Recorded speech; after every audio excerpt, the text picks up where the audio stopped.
Assalamualaikum warahmatullahi wabarakatuh, sahabat santri kota. 142 negara PBB setuju Palestina merdeka, tapi Gaza terus digempur oleh Israel.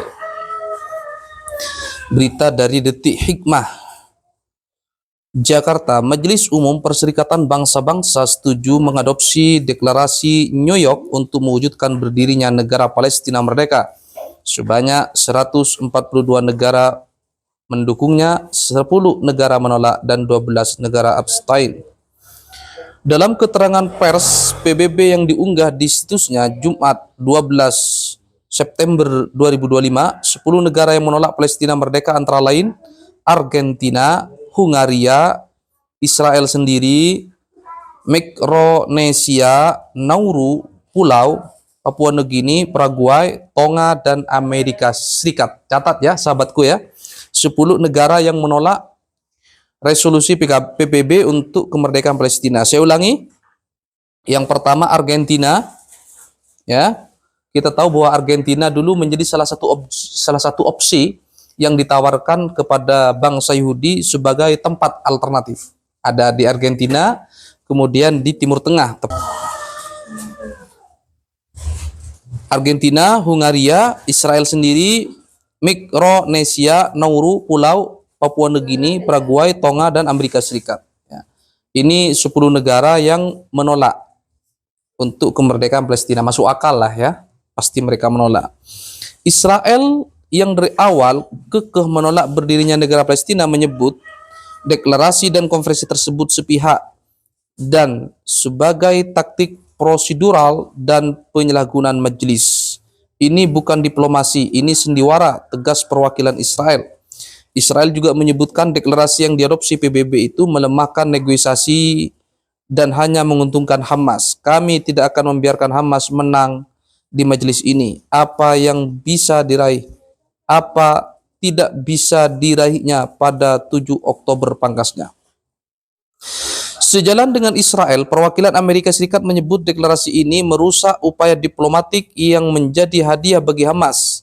Amerika menyoroti negosiasi gencatan senjata yang gagal selama musim panas. Adapun alasan perwakilan Paraguay tidak memberikan suara untuk resolusi tersebut meski negaranya mengakui Israel dan Palestina karena pihaknya tidak mendapat dukungan dari salah satu negara yang terlibat. Deklarasi New York yang digagas Prancis dan Arab Saudi disahkan PBB pada Jumat 12 September lalu merupakan upaya penyelesaian damai masalah Palestina dengan menawarkan solusi dua negara ya. Jadi yang ditawarkan oleh resolusi PBB ini adalah solusi dua negara. Artinya apa? Kalau Palestina merdeka ya silakan hidup berdampingan dengan negara Israel, kira-kira begitu ya. Jadi negara-negara di dunia sebenarnya sudah mendukung eksistensi negara Israel, tapi dengan catatan harus juga mengupayakan kemerdekaan Palestina. Deklarasi ini menetapkan satu peta jalan tunggal untuk menetapkan solusi dua negara. Kata perwakilan Prancis yang juga berbicara atas nama Arab Saudi saat memperkenalkan resolusi tersebut dalam konferensi PBB. Upaya PBB nyatanya tidak menghentikan serangan membabi buta Israel terhadap warga Gaza.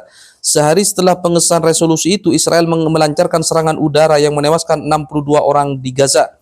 Menurut laporan Al Jazeera ya. Jadi di New York ada deklarasi yang dilakukan oleh negara-negara, tetapi serangan terhadap Gaza tidak juga berhenti.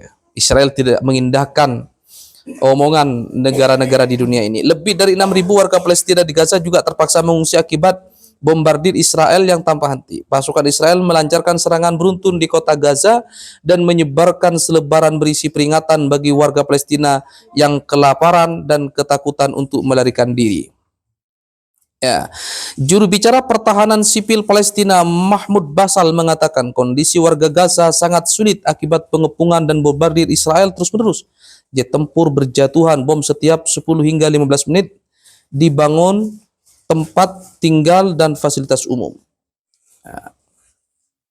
Jadi sahabat sekalian, ya, kita doakan ya, mudah-mudahan resolusi PBB ini di New York mudah-mudahan diindahkan ya oleh negara-negara, karena nanti ujungnya ini ke Dewan Keamanan PBB. Walaupun PBB membuat 1 juta resolusi, nanti ujungnya dibawa ke Dewan Keamanan PBB. Dewan Keamanan PBB siapa? Ada Amerika, ada Inggris, ada Prancis, kemudian Rusia ya. Nah, nanti kan kalau dihitung kan ada 5 negara Dewan Keamanan PBB.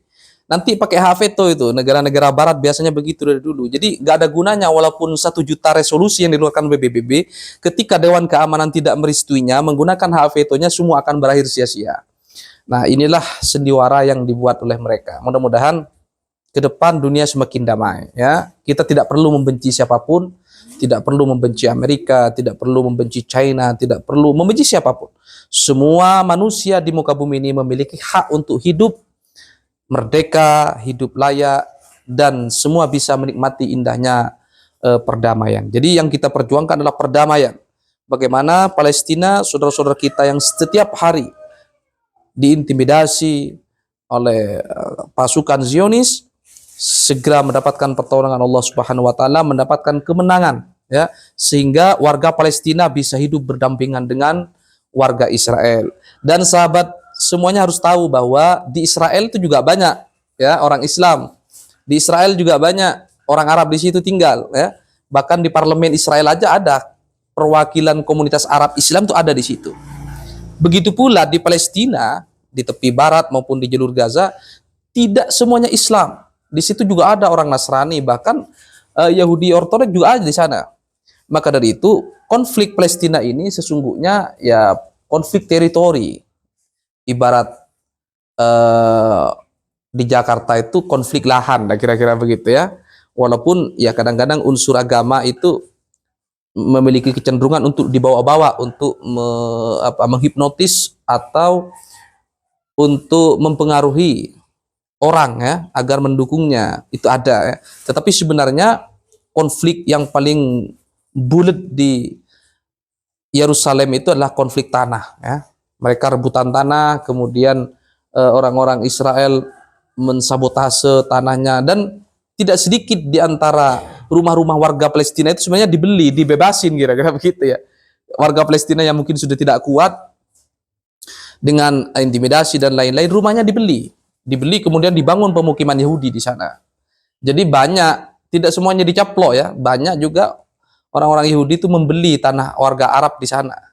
Sehingga hari ini bisa kita lihat peta ya, kalau kita bandingkan Palestina di tahun 60-an, 70-an sampai hari ini, betapa sedihnya kita melihat teritorinya semakin sempit, dan ujungnya bisa terhapus dari dunia ya.